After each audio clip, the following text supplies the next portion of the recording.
Today on the Topping Show, Disney sues Ron DeSantis, JP Morgan buys First Republic, Bud Light ad bombs yet again, QuikTrip opens its 1,000th store, those with good credit will now pay for those with bad credit, the Indiana bar now backtracks and will let those who disagree with Bud Light back into their facilities, Super Mario Bros. Smashes the $1 billion mark at the box office, American Airlines may have a pilot strike, GM performs more layoffs, and New York mayor says you should use Apple AirTags in order to combat car theft. All that and much, much more on The Topping Show.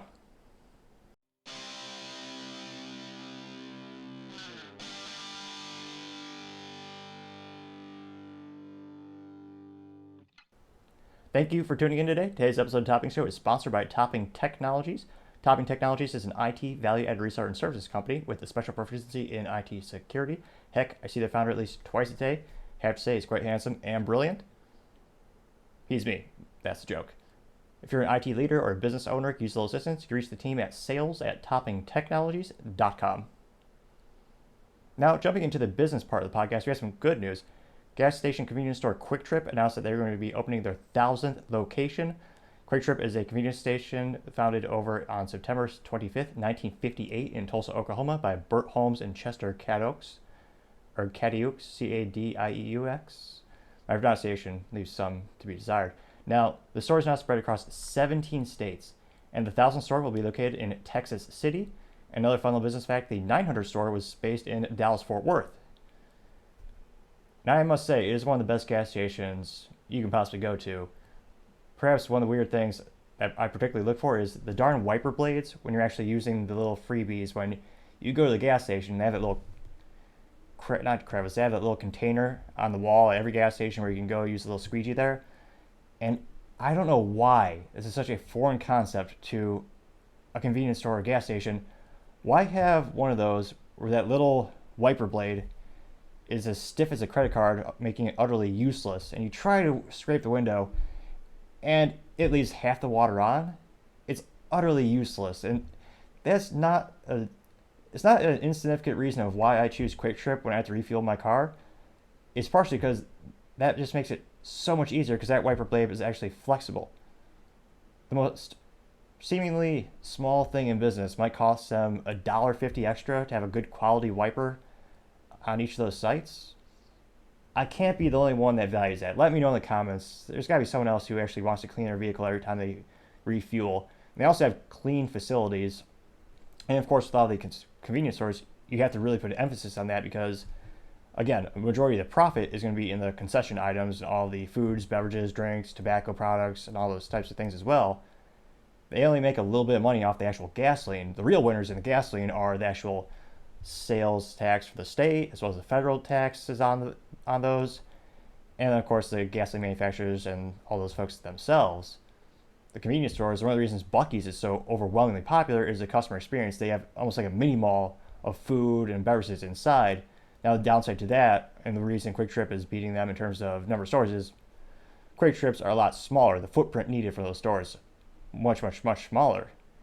But it's always a great clean facility, and there's not a high percentage risk that you're going to get stabbed, which when it comes to the competitors, especially one that's shaped like a shell, it's much, much cleaner. I'll never forget, I think I was forced in terms of last road trip, there was another gas station for 60 miles, and I made the issue of, or rather made the imprudent mistake of trying to make a distance trip going the least amount of gas stations, and it didn't account for that. So it was a dark day. It's a very dark day. But I had to go inside that Shell gas station. I was brave. I don't use that term lightly, but for some reason, those gas stations just have a staple of the stores is they have a 1/4 inch of dust on every drink. You'll see like a bunch of dust on every bottle of beverages they have in there. On the flip side, QuikTrips are always clean, safe, and more often than not, they actually have the drinks you want in stock. So, big achievement. Congrats to QuikTrip. That's a huge milestone to pass this business with 1,000 locations. And given the way they treat their employees, the way they treat their clients, I think it's going to keep growing and growing and growing. Now, other interesting business news, a little bit more sad, although most people saw this coming. First Republic, another California bank, went belly up. They lost, their stock went by, I think it was a 40 to 50% drop last week, because last Monday, they lost hundreds of billions of dollars in deposits, because all consumers were scared since Silicon Valley Bank went belly up. Well, what's a safe place that we can put our money? And many people, when they think of that, they look at financial institutions that have been in business the longest, as well as have government contracts and relationships where there's a lifeline, so to say. And JP Morgan, most people will know them as Chase. And it's a agglomeration. It's had several consolidations or several acquisitions that brought the company together. But they're a very diverse company in terms of their portfolio, the offerings, as well as geographically. They have sites like Starbucks, very convenient. So it wasn't too surprising that First Republic went belly up with the FDIC jumping in. Folks were bailed out yet again. So if you did have above the FDIC insured amount of $250,000, great problem to have. I wish I had that. The government stepped in and they assured you that they're actually going to cut you a check. So JP Morgan, brilliant business decision. I believe they bid up against PNC, another competitive bank, but they got to buy basically the good parts of First Republic. And again, this goes back to the theory a lot of folks are concerned. Would another big bank going bust, would that cause the ripple effect on an already extremely delicate, fragile, and crippling economy with 40-year inflation, more and more jobs being displaced, housing market in disarray, and there's a lot of uncertainty, which is what businesses, investors, and consumers are all fearing, which we're getting ahead of the politics, but in terms of political figures, all you need to do is quite simple. Bring stability to the fiscal market, because that will make everyone happy and investments will increase. If you can make stability happen, that's when businesses thrive. That's when investors, consumers are all happy. So whoever can bring that, I don't know who can or how, but if I was a political analyst or if I was a paid consultant, I'd say do that. Now, other interesting business news, it's one of those things where another uncertainty. American Airlines, their pilots are voting to go on a strike. Very concerning. Again, not getting into the stock market of American Airlines. They're still positive in terms of they're up past couple of days. And the American Pilots Association is the particular union for that industry. I believe they have about 15,000 pilots. And one article says 15,000 American Airlines pilots, which is an astonishing high amount, I would think. I looked on LinkedIn. They have about 55,000 employees with LinkedIn pages linked to their profile as of today. And that's a great number of pilots. And one of the issues with pilots and the unions, where anecdotally I had some friends throughout high school and college who their desire was to be a commercial airline pilot. And one of the issues is prohibitively hard to get in, not a gang, the organization, the union, where the union contracts highly value a limited supply, therefore increasing their value. And it's also based on tenure. So it's one of those things where once you get in, you're basically set for life. But a lot of my friends struggled, like, how do they get their foot first in the door? How do they get those hours of flight to get all the certifications? And it's another very concerning thing. If you look at any aviation-related documentary, whether it's Pan Am, or look at any of the ones throughout history, there are only two reasons airlines go bankrupt. Very, very simple. Only two major reasons that consistently come up in their bankruptcies. You have one, fuel cost, which of course, that is a big worldwide geopolitical thing that is out of the airline's control, but it has a huge effect on business because consumers are price sensitive. You raise the price because the cost of fuel goes up too much, you're going to lose out on tickets because less people can afford it. The other major reason they go bankrupt, and one that you can control better, is unions. Those are the two biggest reasons. Watch any airline documentary. Now, American Airlines is such a large company, and they have government contracts. They have an incumbency in terms of a lot of those contracts are locked in for years. I don't suspect this will put them out of business, but it is a stressed industry. You have technical difficulties crippling other airlines, and it's a very, very frustrating situation for consumers because it's going to increase the cost. And of course, you've had flights being delayed left and right. Time shall tell if this becomes a business blunder of the day. There's something there's a bigger blunder. Don't worry about it. That'll be brought up in a couple minutes. Now, other sad, interesting businesses. GM announced they're going to have more layoffs. Now, interestingly enough, these are going to be in the engineering department for future vehicles, which is quite concerning about the long-term vision of GM. They did note that many of these are contractors, but it is one of those things where one of my mentors did tell me back in the day, the safest bet in most companies in terms of job stability is going to be sales. Once they start laying off folks in sales, the company's going away.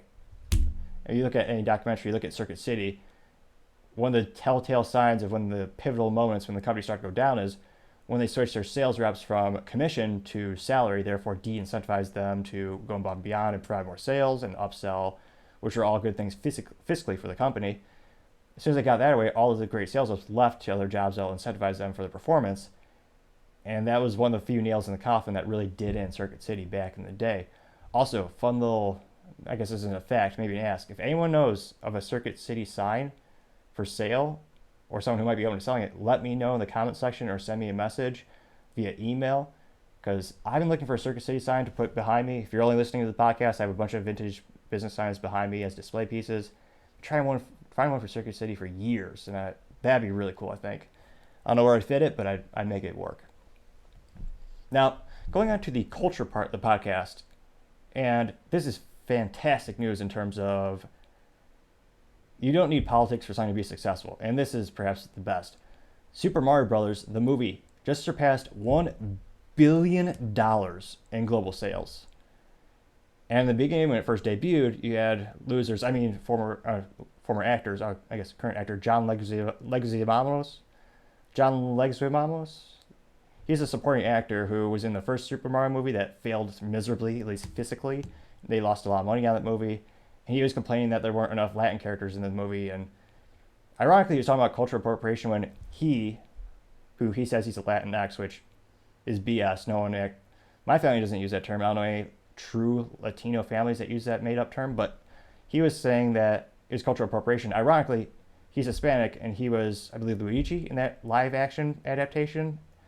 So he was taking a Italian role but it's one of those things where there's a lot of hypocrisy in Hollywood. Nevertheless, he said this movie was going to fail because they didn't have him or someone like him in it. It just passed $1 billion in global sales. So it's $1.02 billion in less than a month of release. Exceptionally phenomenal. The studio estimates the fiscal breakdown is about $490 million in U.S. box office and $532 million in international box office, making it also the most successful movie adaptation in history and the highest grossing film of 2023. Both incredible achievements that not a lot of people saw it coming, because you've had movie adaptations before. I think the previous record was really popular. What's that game everyone plays where they plug in and they take over a character's role with the wizards and the dwarves? World of Warcraft. That's the one. It was so popular it got a South Park parody adaptation. I believe that was a couple of maybe $400 million box office, give or take, but previously that was one of the most popular movies in terms of adaptation. And it was great in terms of Super Mario Brothers. There's nothing being pushed on you ideologically or politically. It's a good example of something can be bipartisan or unpolitical and be phenomenally successful. I think more businesses should know, especially beverage businesses, where you make a beverage that is designed for anyone to drink, or at least over 21. Don't get involved in politics and you reach the widest possible market. But many of those companies are choosing to not do that approach and instead focus on a narrow market for reasons.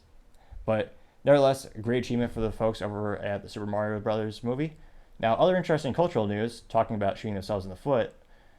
The bar in Indiana is now backtracking from their ban with the critics of Dylan Mulvaney. Now, the Fairfax Bar and Grill in Bloomingdale last week, they noted that if you do not agree with Bud Light's recent endorsement with Dylan Mulvaney, you are not welcome in the bar. So ironically, they said, oh yeah, we want to have a discussion, but if you disagree with us, you're not allowed in. Which means you're not open for discussion. And again, most bars aren't built for intellectual, long, depth conversations in terms of philosophical debates. Famously, there's a lot of theories on the origin of the coffee shop. If you go back to Socrates, go back hundreds of years, a lot of folks are attributing some of the philosophical debates and the growing of countries by the getting together of coffees and teas, and people would have debates over those. So that might be more realistically where those conversations are happening, but this bar basically said, you're not welcome. And then, I don't know if it's ironic or hilarious, or it's one of those things where if you insult, on average, half of your audience, your sales are probably going to go down. And of course, the bar sales tanked dramatically. And now they claim that, quote unquote, different opinions are welcome, unquote. And I should have rolled my eyes in addition to doing the quote marks because it's clear BS. They do not want your opinion. Last week they told you to shut up and leave. So we don't believe them because they're just being charlatans, two-faced, inauthentic, whatever term in the thesaurus suits you best. We don't believe them. Now, they also broke it down even more. The owner said, quote, "What I really want to convey is just be respectful. Different opinions are welcome here as long as they are delivered respectfully," unquote. Owner McCleany Minifield? That's ironic. Close to minefield, he stepped into minefield, or rather, he set it up, then proceeded to step it in and of himself. And he also claims, quote, "We do not and will not censor opinions again, but we do require civility in this establishment," unquote. And this is also another issue where you don't see a lot of physical violence over this issue. A lot of people are concerned, especially with the fact that Dylan Mulvaney is a very viral, in terms of popular TikTok trans activist, and Dylan's main audience is children. The average user on TikTok is estimated to be 20 years old, and Dylan's audience is estimated to be 15 years old. So I think that's the main concern when I talk to people on the right and people in the middle, is the targeting towards the child audience, where there's no legitimate reason a beard company should be sponsoring someone who appeals to preteens. I guess 15 is teen. Nevertheless, it just doesn't mix. It doesn't make business or moral sense to advertise a alcohol product towards a media method that goes towards that audience that cannot legally buy your product and should not morally drink your product. There's a lot of debate on should parents be able to give their kids alcohol in measure, but that's a debate in and of itself. But I don't think it's certainly appropriate for a business to advocate or market towards that audience in that way. There's even laws about that. You can't have a Bud Light advertisement in, what do kids watch these days? Whatever kids watch these days on the TV, or more accurately, the internet. Nevertheless, time shall tell. But yeah, in terms of a cultural phenomenon, that bar shot itself in the foot, and I don't see it increasing its sales or getting those customers back when they so clearly insulted them. So time shall tell what happens to that bar. Now, going on to the specific politics part of the podcast, Disney is suing Florida Governor Ron DeSantis, which, again, Bob, the CEO of Disney, purported to come back to the company. So he's CEO, he was let go, or he went away. Then he came back more recently as the CEO again, and he said when he first got back to Disney, he wanted them to get out of politics, which no one believed, but many people agreed, including myself. I didn't believe them, especially when you look at the advocates that work there. They're very politically biased, and they even have videos calling the things they call out. And then they're actually going to sue the state of Florida, which, again, they inserted themselves. They made the cognitive decision to go against the Florida governor with the cliched "Don't Say Gay" bill, which is a terrible name, but if you read the actual bill, which no one does, but if you read the bill, it does not say that word once in the bill. All the bill says is, I believe it's up to third grade, you can't talk about sexual themes. Straight, gay, whatever orientation, you're not supposed to bring up those topics, broach those topics, or discuss those topics with children. And I think it's disgusting that there's some teachers that were actually revolting, saying if they can't do that, they don't want to teach. I don't know how perverted or morally vacuous you are, but there used to be such a thing as age appropriateness, which is something, as you get older, I should say everyone, intelligent people appreciate more and more. It's something you don't understand as a kid, as your parents are trying to protect you from some of the most morally vacuous objects and content in history. But as you get older, you certainly appreciate it more and more. As a child, I didn't understand why my parents didn't want me to play an M-rated video game. Famously, I believe it was Grand Theft Auto 3 was a big physical, in terms of dollar amount, it was a big physical and cultural hit. It was the one that transitioned from a 2D overview to 3D perspective, and famously made by Rockstar Studios or Rockstar Games. A lot of my friends were playing it, and it was very popular at school. And I remember actually did a slideshow presentation, or no, that's for Vice City. I've campaigned multiple times with my parents. I had a slideshow presentation complete with a little actual YouTube clip or some video clip showing the preview. Maybe even on the demo CD you used to get when you had PS2 catalogs. Nevertheless, as a kid, I didn't understand why my parents would not give me access to that content. And I believe I was 13 or something at the time. But as you get older, you start to realize there's a lot of bad things in the game that are not age appropriate, which goes back to this bill. So the bill, again, was not against any or advocate for any sexual orientation, but Disney came in and they said, we don't agree with this. So we're going to campaign against it. We're going to put resources behind it. We're going to threaten to leave your state. Time shall tell if it's actually a real threat given the amount of infrastructure required to build a park, as well as the location is key since they have 2 locations for Disney, both on opposite sides of the United States. If I was a gambling man, I'd say maybe go in Texas since the exponential growth of Dallas-Fort Worth is unprecedented with every business moving here, but that might help middle America to actually see a Disney there. But they're very convenient for many of the people going for destination vacations. And now Disney is suing Ron on the ground that he waged a, quote, relentless campaign to weaponize the government power, unquote, against the company. Now, the federal lawsuit alleges that DeSantis, quote, orchestrated at every step a campaign to punish Disney and now threatens the company's business. Now, this is coming from Ron DeSantis. He targeted a special tax district that has allowed Disney to basically self-govern itself and its Florida operation since the 60s. It's basically a private carve-out city for them. Now, it's one of those situations where the government gave it to you. You probably shouldn't insult the hand or bite the hand that feeds, is a famous metaphor. And they gave you this ridiculously fiscal and governing gift. I mean, they were saving so much money when it comes to all the taxes, which I do understand there is a benefit to having them there. It's one of the number one employers, depending on what you define that as. Certainly in Orlando, specifically the city, it was one of the largest employers in the state of Florida. You also have tourism, people going there just for the actual Disneyland or Disney World, I forget which is which. But it is a benefit to both the government as well as the company to have that relationship where people go there, they spend money, supports the local economy, there's a sales tax most times. And Disney decided to get involved, so Ron said, hey, you're inserting yourself into our politics. We gave you this, we can take it away. Now, from the DeSantis party, they say, quote, we are unaware of any legal right that a company has to operate its own government or maintain special privileges not held by other businesses in the state, unquote. This is from a DeSantis communications director, Taryn Fensky, during a statement to CNBC. And I tend to agree with that. Again, if you're a stockholder of Disney, how pissed should you be that they're rocking the boat with an immeasurable amount of tax benefits? I don't know if we're talking millions or billions of dollars. It's not a $0 amount. It's not just the taxes, but it's also the governance, the oversight, all things that slow businesses down. They don't accelerate businesses. They don't make it easier to run a business. And a lot of states, they also have exemptions for liability, so it limits how much you could sue them for.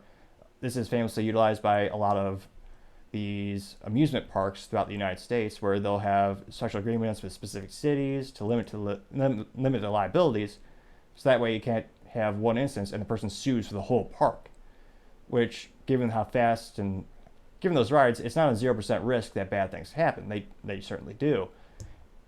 And again, Disney just keeps putting itself more and more into politics when the CEO said he wouldn't. And they're just further pushing people apart and bifurcating their audience. They're alienating more and more of their audience. They're not bringing it together and making a product that everyone could enjoy. Quite the opposite. They're creating their own competition as companies like the Daily Wire, which is a conservative news company out of Tennessee. They, partially because of Disney, I would say mainly because of Disney, the Daily Wire said they're going to invest about $100 million in kids' content to combat Disney's messaging. So you're creating your own competition, which is all too famous in business. Look at Lamborghini and Ferrari. Lamborghini used to be an Italian tractor manufacturer. Saved up some money, got Ferrari. He said it kind of sucked. He called Ferrari, said there's some issues with it. Ferrari said, you should just be happy you could afford our product. And famously, Lamborghini made his own supercars and now part of the Volkswagen group, but certainly one of the most memorable sports cars in history, all because of a rivalry in creating your own competition. And someday, Lamborghini will make it in a stick shift again, as intended. Again, Lamborghini LP640, the stick shift, there's a reason it's 3 to 4 times the value as an automatic. But I digress. Now, Other interesting political news, which is going to also hurt the housing market, and yet another reason why if you own a business or really politics affects everything. This is a great case in point. Now, as of May 1st, new rules from the Federal Housing Finance Agency said that borrowers with lower credit and less money down for payment will qualify for better mortgage rates than those with higher credit ratings and pay increased rates. So now those with good credit will have to pay for those with bad credit. So imagine being a responsible adult and paying your bills out ahead of schedule, making sacrifices, not going out and bawling at the bars as a youth might say. And I understand bad credit can be an issue of unknown medical things that happen. It's not always in your control. I understand that. But more often than not, a lot of people with good credit just work like hell, make sacrifices. I always tell people, if you have student loans, you should continue to live like a student as you are repaying them back, because you took out a loan, you have an obligation, responsibility to pay a loan back, and just work like hell, and you'll have good credit, and this credit will give you a better life in terms of good credit will access you to lower interest rates traditionally. But now they're basically saying if you're responsible, you have to pay for the people who are not responsible, which is a continuing trend in the United States, which is disgusting and I find abhorrent. And there's a recent analysis from Bankrate, and they say that those with quote unquote below average credit with a score of 640 seeking a $350,000 mortgage with 20% down paid $10,500 in fees before the new regulations. After regulations, they'll now pay $7,845. Now, same scenario, someone with 740 credit score exploring the same deal, they previously paid $1,750 in fees before the FHFA's new rules, now expected to pay $3,062. You might think something isn't adding up. Of course it doesn't add up. It's not supposed to. It's unfair. You're literally going back to the housing crisis, this is creating a situation where you're incentivizing people to make bad decisions with the core credit. And statistically speaking, one of the reasons you have bad credit is because you don't pay the bills. Therefore, you are at a higher risk of being unable to facilitate those promises, those duties. And I don't know if this might get to the point where you have the repeat of the 2008 housing crisis where the government said, hey, we like the idea of everyone should be able to own a house. Great idea on paper. A lot of things are great on paper. But in practice, that meant basically giving it to people who did not have a job or a credit history to support getting a house, but they gave it to them anyway. And famously, that imploded and completely destroyed the U.S. economy. Again, this is also when we're having a 40-year high record inflation, and we're choosing to do this with the housing market. Now, perhaps this is if we go and create a new category like political blunder of the day, this certainly is one of them. Now, other last political note, you have New York Mayor Eric Adams, who's the Democratic mayor of New York, who they elected in a landslide. They want him.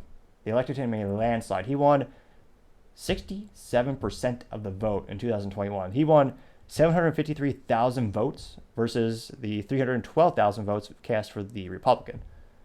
So New York is getting exactly what they want. And his latest idea for combating the epidemic of the wave of crime is using Apple AirTags to combat the slew of all of these car thefts. Now, in the South Bronx alone, they have recorded 207 car thefts this year already. And I don't see it getting better anytime soon, especially if you're just doing gimmicks like this. Now, I say it's a gimmick because it's a Band-Aid and it's not a long-term solution, and also it's not going to work. Now, these 500, the good news is that the taxpayer, I guess, didn't directly pay for this. The 500 Apple AirTags that are going to be used are going to be donated by the Association for a Better New York.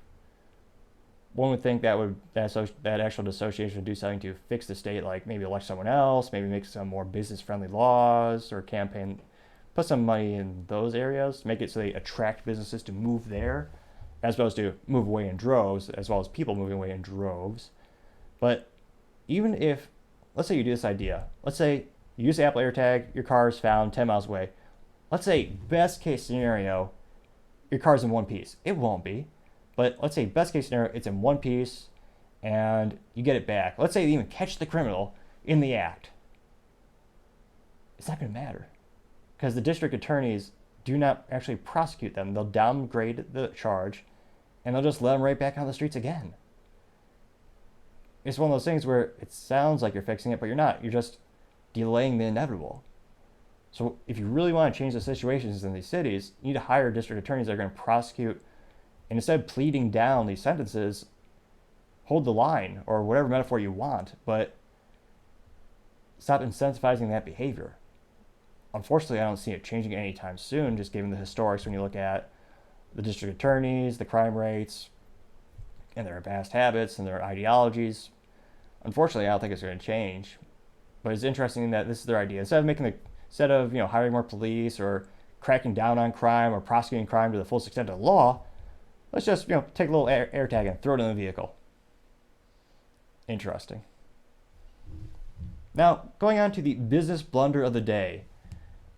And at the end of the year, let me know in the comments if you think this would be an interesting idea. Maybe the business blunder of the year. Spoiler, it's Bud Light thus far. Now, Bud Light came out with a commercial. Everyone knows they had a controversy where they decided to partner with a spokesperson, Dylan Mulvaney, who's a trans activist on TikTok. Famously has 11 million followers. And the average audience member, many speculate, is about 15 years old following Dylan. And Bud Light thought it'd be a brilliant idea to give Dylan a custom Bud Light can, or I guess bottle, aluminum bottle, whatever you call the bloody thing, celebrating Dylan's 365 days of womanhood, where every day Dylan puts out a video and celebrates it. Doing a lot of women actually say it's cliched and sexist, the things that Dylan is doing. It certainly looks like it when you're prancing through the woods on high heels, which Dylan claims women do. And I did a survey. Anecdotally speaking, none of the women I know in my life have ever done that. In fact, I don't know anyone who's done that. High heel prancing in the woods.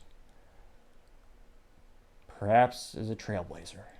But safety alone, the heels digging to the ground, it doesn't seem safe or prudent, as well as almost fashionable when you get mud on a shoe. But nevertheless, Bud Light decided to make that business decision, and it quickly imploded and bifurcated their audience. Now, this is a topic that, because it's appealing, or the target audience of the person they chose, especially for children, I would think more people would be concerned about this choice. However, it's quickly disintegrated to a head-butting partisan lines, not really a cohesive or interesting discussion. It's become a political topic. Now, Bud Light has gone media silence, basically like a groundhog or a mole. I forget what's the thing groundhog. It is a groundhog. They pop their head up to see if it's summer or something like that. Bud Light is basically like a groundhog, although some might say groundhog is more intelligent. Fairly said. Every 2 weeks they seem to pop up to do something on social media, and they're quickly mocked beyond all belief. It'd be more hilarious if someone that'd be a funny YouTube video. Someone make that where it's a groundhog popping up and someone throws a Yinglings or a competitive beer at the groundhog and it just knocks it out. It'd be a puppet. I do not advocate violence against animals in any way. Perhaps a puppet groundhog. That, again, I'm just filled with these brilliant ideas, but free idea to someone who wants to make some comic relief. But they pop their head up yet again with another marketing video, which again, because of their previous decisions with the CEO, with that bland statement that wasn't an apology, that pissed off people on the left and the right, it just appeared, again, inauthentic. And as the kids would say, it got ratioed beyond all belief. Now, let's bring it up. And of course, it's only 30 seconds. And I do apologize. It is almost painful how inauthentic and how ridiculous this commercial is. But we'll suffer through it together, nonetheless. So this is Bud Light shower beer, easy to drink. Well, water is easy to drink. That is a fact. I can't dispute the authenticity of that statement.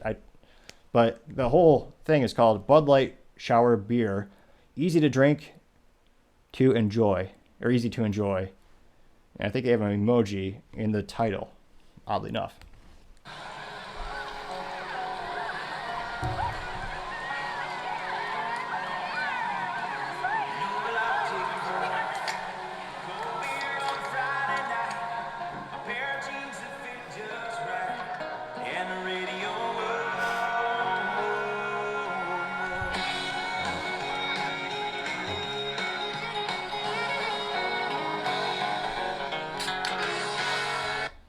Now, interestingly enough, they're opening the beverage. You don't see them drink it, which, now, in all their fairness, physically speaking, in terms of commercial, you probably have to pay hazard pay in order for someone to do like Tom Cruise like stunts or drink Bud Light. So they don't actually drink the beer. They just open the beer, and it is a popular country song. It's Zach Brown, Chicken Fried, which is a good song. But again, it's inauthentic. Now, I also want to take a moment to thank everyone for liking my videos. It really helps us out in the algorithm, and more people get to see it, and more people get to see it, like, subscribe, the bigger and better we can make the channel and the content. I'll bring that up now because the last video we made a couple weeks back, we got a couple hundred views, or sorry, we got a couple hundred likes, which is great for the video. And you think of the ratio of how many people watched versus liked, we did a great job, and I thank you for that. In this case, the Bud Light, it's comically hilarious how inept and terrible they did. So 10,472,000 people subject themselves to watch this video. Martyrs, to say the least. So about 10.5 million people watched the video. 295 have liked it. Not 295,000, which, if you look at an average video with that many views, would make more sense. No. 295, actually. So 295 liked the video. That's how many thumbs up there were out of 10.5 million. That's almost impossibly bad. That's actually astonishingly incredible how big of a business blunder this situation has become for them. They're losing sales. They're bleeding money. They're losing sales. And no matter what they do marketing-wise, they're getting obliterated. And hats off to the people on the right, conservatives, for once. A boycott is working. Traditionally, they fizzle out. They don't get organized. For once, they're actually having a fiscal impact and cultural impact, which is unprecedented, which traditionally, if you look at politics, that's where the left wins in spades. So it's just astonishing. 292 likes. Now, YouTube did hide the little dislike button, mainly because politics, people were ratioing CNN and the White House so ridiculously. It was hilarious how inept those two entities were looking in terms of the views versus the likes versus the downvotes. It's like 85% people downvoting the White House a couple years ago. It was astonishing, not surprising, but hilarious to many people. So YouTube decided to cover that, publicly facing, claiming that they don't want to have content creators, they can't hurt their feelings. It's bad for mental health. Which is a BS excuse, because anyone who makes a YouTube video, they use the YouTube studio and the back-end logistics. And right now it shows me the likes versus dislikes. It shows me that ratio. So doing that didn't protect their feelings in any way. I guess less people publicly can see it, but it's clearly just a way to help bolster traditional media and government to make them look better. And there are a couple of plugins you can use with these. So according to a YouTube plugin, where it analyzed how many people disliked the video. Now that plugin is noting that they had 14,000 downvotes. So the data we have right now, to the best of our abilities, they have 200. So I wrote this a couple hours ago. 292 likes. We went to 295. Big improvement. And 14,000 people downvoted it. Now, I'm not an accountant or a CPA or a mathematician, but that's terrible. That is the biggest blunder I've ever seen. Now, Bud Light is also, because of this situation, they're going to lobbyists. So you're going to Capitol Hill, talking to lobbyists, to talk to supposedly Republican leaders, to try to tap them on the shoulder to maybe get some assistance. Now, this business blunder has not only alienated people on the right, but because they're not standing with Dylan Mulvaney, they have pissed off the left. So this is a campaign that now pissed off everyone, and people in the middle also as well are offended and annoyed and confused because they just want to have a beer, some want a beard too. But it's one of those situations, and now no one's happy with this. They've single-handedly managed to piss off everyone, which is a unique talent usually reserved for certain politicians, I would say. But so now they're going to lobbyists to see if they can do it. If you're in government, if you're a government official right now, this topic is so radioactive. I don't see anyone intelligently. Now, granted, I should perhaps disclaimer. I was about to say, no one in politics intelligently would do this. Intelligence and politics usually don't mix more often than not, seemingly not. But if I was a political leader, I wouldn't touch this. It's radioactive. You're gonna piss off the right. You're gonna piss off the left. There's no upside to getting involved in this situation. And now, anecdotally speaking, I went to my grocery store last week and I used a little Sharpie. And I guess I am admitting graffiti. I'm a rebel, some might say. And I put a dot on one of the cases of Bud Light. And about a week later, I went back to the same grocery store. And I thought, what are the odds that dot is still there and that case of Bud Light is still there? Lo and behold, it was still there.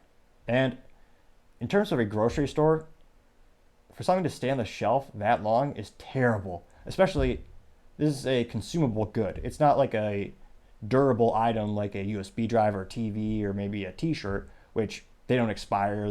They're seasonal for sure, but it's not a big deal if they aren't selling quickly.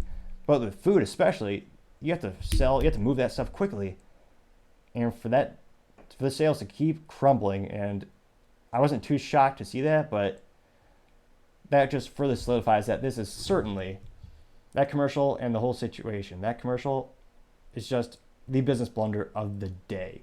Again, I can't thank everyone enough for liking, subscribing, commenting. Each one of those things really helps out the channel, and together we're going to grow the channel and the content better and better over time. Also, don't forget to tell your family, tell your friends, tell your enemies, tell your coworkers, tell anyone and everyone to stay safe, fight the good fight.